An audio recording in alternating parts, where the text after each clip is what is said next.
সত্যিকার ভালো স্ত্রীর জীবনের সবচেয়ে দামি সম্পদের নাম হচ্ছে তার স্বামী।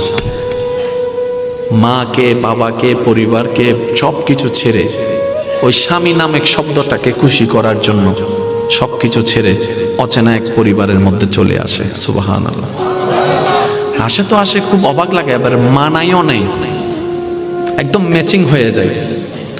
যেখানে যাই সেই রকম একটা মেন্টালিটি আল্লাহ পাক তাদেরকে দান করেছেন ম্যাচিং হয়ে যাওয়ার জন্য।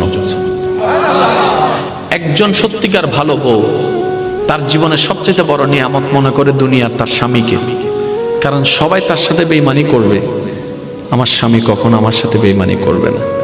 সবাই আমার হাত ছেড়ে দিবে, আমার স্বামী কখনো আমার হাত ছাড়বে না। এখানে যারা বিবাহিতরা আছেন, আমি ছোট্ট মানুষ হিসেবে শ্রদ্ধার সাথে একটা কথা বলি। এক ঘরের নিচে থাকলে, একই ছাদের নিচে থাকলে অনেক কিছুই হবে,